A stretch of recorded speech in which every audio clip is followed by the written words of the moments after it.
नमस्कार मित्रों, ठाकोर विकास निगम में जे ऑनलाइन चालू थई है तो एना माटे लोन माटेना फॉर्म कई रीते भरवा एनी तमाम माहिती आपवानी छे। तो विडियो अंत सुधी जोजो जेथी तमने तमाम माहिती आवे अने विडियो गमे तो लाइक शेर अने सब्सक्राइब करजो जेथी आवा ऑनलाइन ने लगता विडियो तमाम सुधी पहोंची सके। अने ऑनलाइन ने लगती कोईपण समस्या होय तो कॉमेंट करजो, जरूरथी रिप्लाय आपीश। तो आपणे निगमना ऑनलाइन फॉर्म भरवा माटे पहला क्रोम ब्राउजर में जवानुं।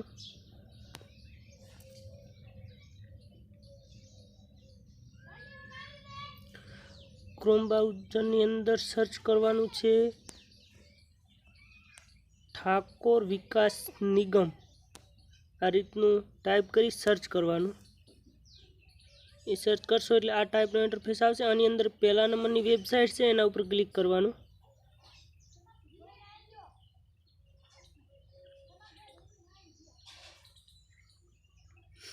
एना उपर क्लिक करशो एटले आ टाइपनो इंटरफेस आवशे। आवुं पॉपअप आवशे एने अहींयाथी चोकड़ी मारी केन्सल करी नीचे स्क्रॉल करवानुं अने अहींया लखेलुं छे निगम योजनामां धिराण मेळववा माटे ऑनलाइन अरजी करवा। अहींया क्लिक करो, एना उपर क्लिक करवानुं। एना उपर क्लिक करशो एटले आ टाइपनो पॉपअप आवशे। आनी अंदर आपणे ओके करशो एटले तमे सीधा आवुं पॉपअप आवे एटले अलो शो करवानुं। एटले सीधा तमे एनी ऑनलाइन वाળી वेबसाइट पर पहुंची जशो। अहींयाथी नीचे स्क्रॉल करवानुं अने अहींया टर्म लोन 2024-25 पहला नंबरनुं रह्युं एना उपर आपणे जे पशुपालननी लोन करवा माटे एना उपर क्लिक करवानुं। एना उपर क्लिक करशो एटले आ टाइपनुं फॉर्म खुलशे। पहला नंबरमां आपणे जेनी लोन करवी एनी मंडपनी सेंटिंग कामनी कोईपण जॉब माटेनी पण आमां लोन करी शको छो। पण आपणे पशुपालननी करवी होय तो पशुपालनमां क्लिक करवानुं अने अहींया लोननी रकम एंटर करवानी आवशे कि आपणे કેટલી લોનની જરૂર છે।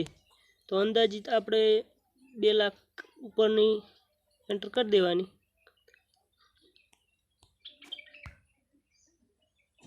એને પછી નીચે સ્ક્રોલ કરશો એટલે અહીંયા આધાર કાર્ડ નંબર નાખવાનો છે।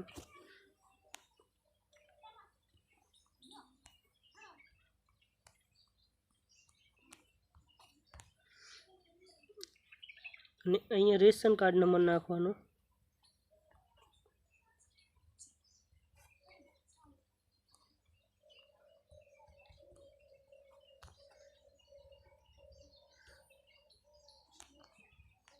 અહીંયા તમારે વોટર આઈડી નો નંબર નાખવાનો એટલે કે ચૂંટણી કાર્ડનો।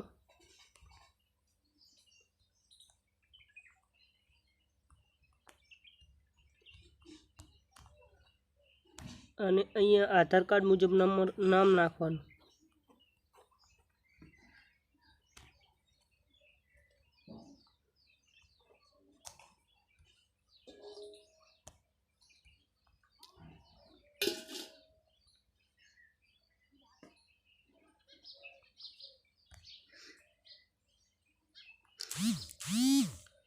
અને નીચે સ્ક્રોલ કરશો એટલે અહીંયા સરનામું નાખવાનું। સરનામાની અંદર આ ટાઈપ તમારું ગામ તાલુકો અને જિલ્લો એ રીતે એન્ટર કરી દેવાનું અને નીચે અહીંયા તમારું ગામ એન્ટર કરવાનું, ગામનું નામ।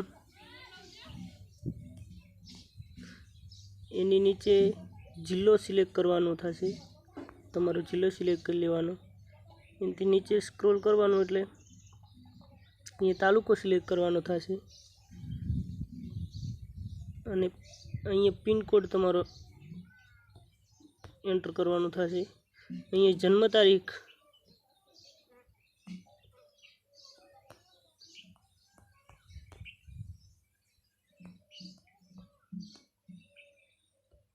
નીચે સ્ક્રોલ કરશો એટલે અહીંયા જાતિ, અહીંયા તમારે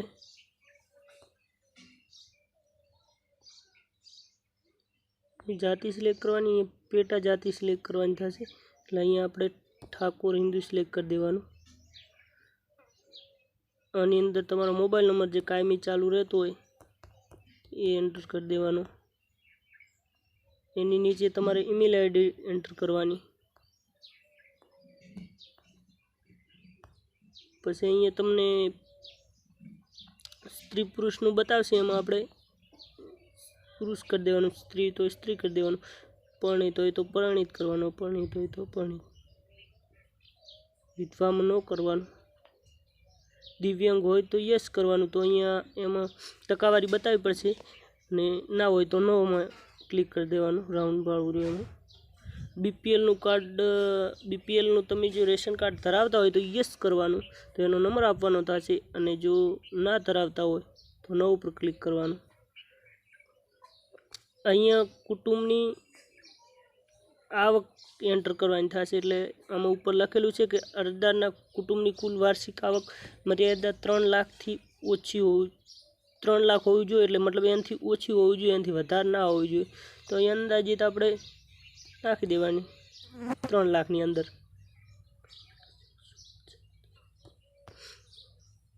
એની નીચે જશો એટલે જે અરજદારનો આવકનો દાખલો છે એનો નંબર નાખવાનો થશે. આ ટાઈપનો છે તો અંદાજિત તમારે જોઈ લેવાનો, આ ટાઈપનો છે. એટલે તમારામાં જે દાખલામાં આ ટાઈપનો હોય એ એન્ટર કરી દેવાનો, અને કઈ તારીખે તમે દાખલો કઢાયો છે એ તારીખ નાખી દેવાની. નીચે સ્ક્રોલ કરવાનું. અરજદારના કુટુંબમાં કોઈ સરકારી નોકરી કરે છે, કોઈ સરકારી નોકરી કરતો હોય તો યસ અથવા નો કરી દેવાનું. નીચે સ્ક્રોલ કરવાનું. અહીંયા તમને શૈક્ષણિક લાયકાતનું પૂછવામાં આવશે, એટલે આપણે બીજા નંબરનું એમાં ટીક કરીને તમે જો 1 થી 8 સુધી ભણ્યા હોય તો પ્રાથમિક શાળા લખવાની, અને એનાથી આગળ લખ્યું હોય તો હાઈસ્કૂલ, પ્રાઇમરી હાઈસ્કૂલ એ ટાઈપ જે આપણે સર્ટીમાં લખેલું હોય એ ટાઈપ લખી નાખવાનું. નામ નહીં લખવાનું, પણ હાઈસ્કૂલ લખવાનું અથવા પ્રાઇમરી સ્કૂલ લખવાનું, એ ટાઈપ હું લખું છું. પ્રાઇમરી સ્કૂલ 1 થી 8 અંદર હોય ને તો, અને એનાથી ઉપર હોય તો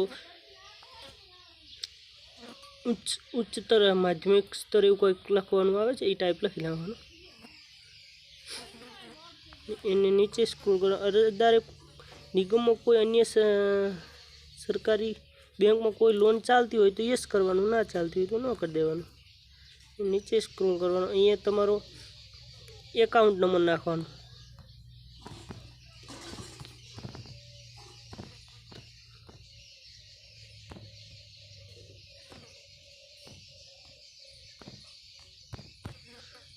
અને અહીંયા તમારે બેંક, કઈ બેંકમાં ખાતું, કઈ બેંકનું તમે ખાતા નંબર નાખ્યું છે એ બેંક સિલેક્ટ કરી લેવાની.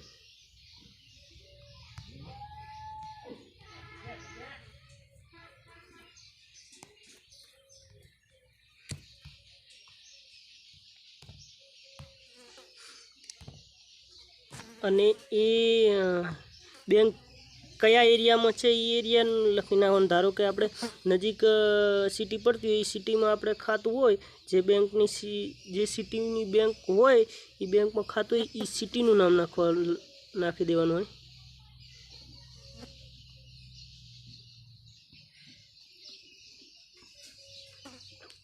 જે સિટીની અંદર બેંક હોય અને એ બેંકનું તમારું ખાતું હોય એ બેંકનું નામ, એ સિટીનું નામ અહીંયા નાખી દેવાનું. અને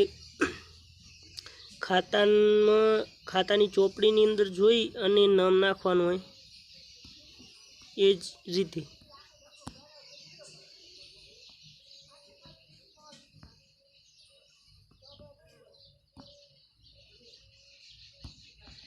અને અહીંયા સેવિંગ ખાતું હોય તો સેવિંગ જ હોય બધાને લગભગ, તો આપણે સેવિંગ જ હોય એટલે સેવિંગ નાખવાનું. અને અહીંયા માઇક્રો કોડ નાખવાનો, જે બેંકની ચોપડીમાં લખેલો છે માઇક્રો કોડ, એ ટાઈપનો એમાં માઇક્રો કોડ નાખી દેવાનો. અને અહીંયા આઈએફસી કોડ, જે જે તમારે ખાતાની ચોપડી છે એમાંથી જ મળી રહેશે.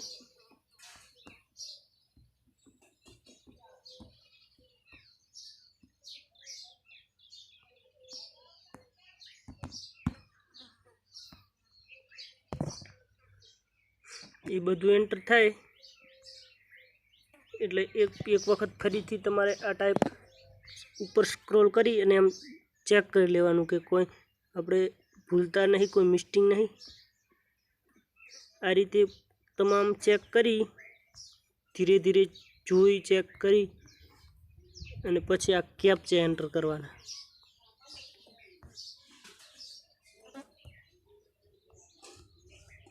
આ કેપ્ચા અહીંયા એન્ટર કરી અને આ સબમિટ ઉપર ક્લિક કરશો એટલે ફોર્મ સબમિટ થઈ જશે અને તમને એપ્લિકેશન નંબર મળશે. અને પછી આપણે આ એડિટ એપ્લિકેશન એના ઉપર ક્લિક કરવાનું છે. આના ઉપર ક્લિક કરશો એટલે તમારે જે કોઈ પણ અંદર સુધારો કરવો હોય તો કરી શકશો. મેં તો પહેલેથી કમ્પ્લીટ ચેક કરી અને સબમિટ કર્યું છે એટલે મારે એડિટમાં હાલ હું ચેક કરતો નથી. પણ તમને એવું લાગે કે કાંઈ ભૂલ થઈ છે તો એક વખત તમે એડિટ જે કન્ફર્મ કર્યા પહેલાં તમે એડિટનો ઓપ્શન કરી અને અંદર કોઈ પણ ચેન્જ કરી શકો છો. તો મારે તો એડિટ એપ્લિકેશનમાં ચેક કરવું નથી, કેમ કે મેં તો બીજી વખત ચેક કરી અને પછી સબમિટ કર્યું છે. તો હું અપલોડ ફોટો એની અંદર ક્લિક કરું. એની અંદર ક્લિક કરી નીચે સ્ક્રોલ કરશો એટલે અહીંયા તમારે વર્ષ સિલેક્ટ કરવાનું છે. પહેલા નંબર ટર્મ લોન 2023 2024 અને 25 એના ઉપર ક્લિક કરવાનું. એના ઉપર ક્લિક કરશો એટલે જે આપણે એપ્લિકેશન મળ્યો તો આપણને એ અહીંયા એન્ટર કરવાનો છે. જે મેં કોપી કર્યો છે અહીંયા પેસ્ટ કરી દઉં છું. તમારે કદાચ કોપી ના કર્યો હોય તો એન્ટર કરવાનું અને અહીંયા જન્મ તારીખ નાખવાની.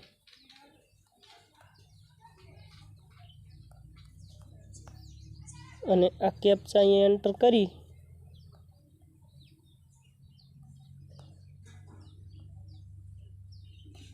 અને સબમિટ ઉપર ક્લિક કરવાનું. સબમિટ ઉપર ક્લિક કરશો એટલે આ ટાઈપનો ઇન્ટરફેસ આવશે. અહીંયા જો આની અંદર આ ફોટો અહીંયા અપલોડ કરવાનો અને અહીંયા સિગ્નેચર અપલોડ કરી અને સેવ ફોટો એન્ડ સિગ્નેચર એના ઉપર ક્લિક કરવાનું. એના ઉપર ક્લિક કરશો એટલે એ ફોટો અને સિગ્નેચર બે સેવ થઈ જશે. ફરી તમે આ પેજ ઉપર આવી જશો એટલે ફરી આપણે પાછું એનાથી નીચે જે અપલોડ ડોક્યુમેન્ટ એના ઉપર ક્લિક કરવાનું. એના ઉપર ક્લિક કરશો એટલે આ ટાઈપનો હશે અને નીચે સ્ક્રોલ કરી અને ફરીથી આપણે 23-24 વાળું સિલેક્ટ કરી અહીંયા પાછો એપ્લિકેશન નંબર એન્ટર કરવાનો અને અહીંયા જન્મ તારીખ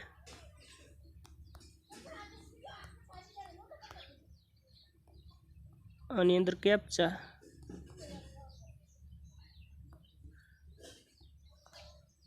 અને સબમિટ ઉપર ક્લિક કરવાનું.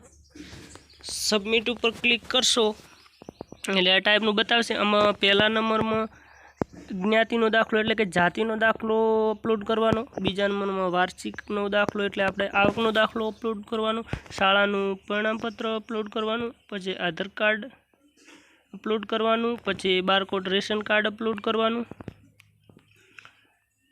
અને અહીંયા બીપીએલ ધરાવતા હોય તો બીપીએલ વાળું 6 નંબરવાળું બીપીએલનું અપલોડ કરવાનું. પણ ના ધરાવતા હોય તો એ નહીં કરવાનું. અને દૂધ મંડળીનો દાખલો જે આપણે પશુપાલન માટે જો લોન કરતા હોય તો દૂધ મંડળીનો દાખલો અપલોડ કરવાનો રહેશે. અને વેરા પાવતી આપણે જે મકાનની તલાટી પાસેથી લાવો એ વેરા પાવતી અહીંયા અપલોડ કરવાની રહેશે. તો હું પહેલા નંબરમાં જાતિનો દાખલો અપલોડ કરું છું, તમને બતાવું પ્રોસેસ. તો એ રાઈટનો એના ઉપર ક્લિક કરશો એટલે આ ટાઈપનો મીડિયા પિક્ચર બતાવશે. એના ઉપર ક્લિક કરી અને આપણે ફાઇલની અંદર કઈ જગ્યાએ આપણે રાખેલું છે ડોક્યુમેન્ટ એ જોવાનું.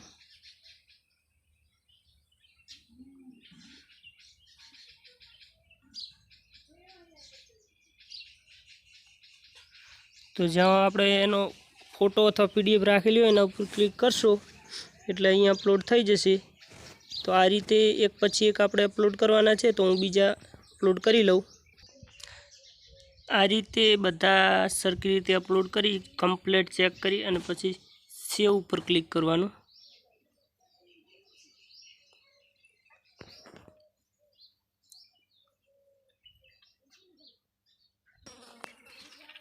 સેવ ઉપર ક્લિક કરશો એટલે આ ટાઈમ નીચે સ્ક્રોલ કરો એટલે અહીં સક્સેસ લખેલું બતાવશે. એટલે તમારે ડોક્યુમેન્ટ અપલોડ થઈ જાય હશે. હવે આપણે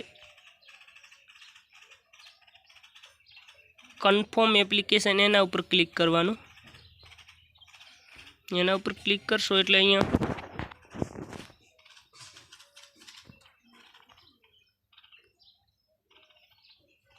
પાછું સિલેક્ટ કરવાનું આવશે, પછી એપ્લિકેશન નંબર નાખવાનો આવશે, અહીં જન્મ તારીખ ફરીથી નાખવાની આવશે,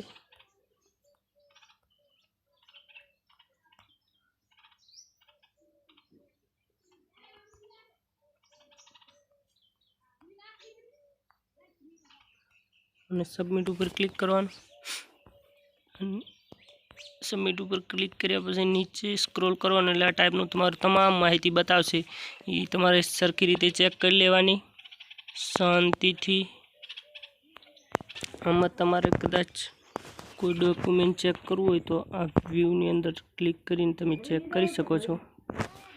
આ રીતે બતાવશે.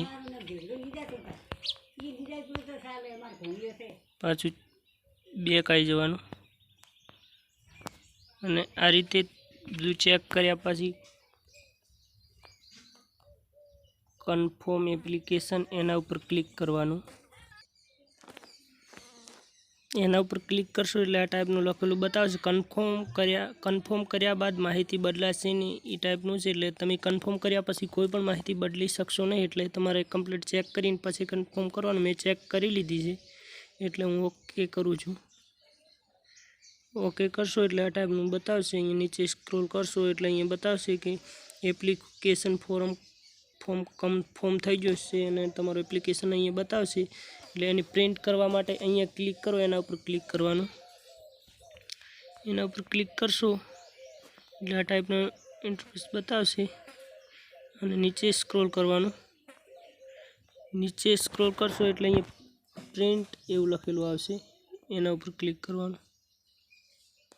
એટલે તમારી પાસે જો પ્રિન્ટરની સુવિધા હોય તો તમે પ્રિન્ટ કરી શકો છો, અને જો તમારે પ્રિન્ટરની સુવિધા ના હોય તો તમે સ્ક્રીનશોટ પાડીને પણ આ ફોર્મને લઈ શકો છો. અને તમારે આ એપ્લિકેશન નંબર રાખવાનો, જે તમારે સ્ટેટસ ચેક કરવું હોય તો એપ્લિકેશન સ્ટેટસ એના ઉપર ક્લિક કરી અને અહીંયા તમે એપ્લિકેશન નંબર, જન્મ તારીખ અને કેપ્ચા એન્ટર કરશો એટલે તમે એનું સ્ટેટસ જોઈ શકશો કે તમારી અરજીનું કામકાજ કેટલે પહોંચ્યું છે.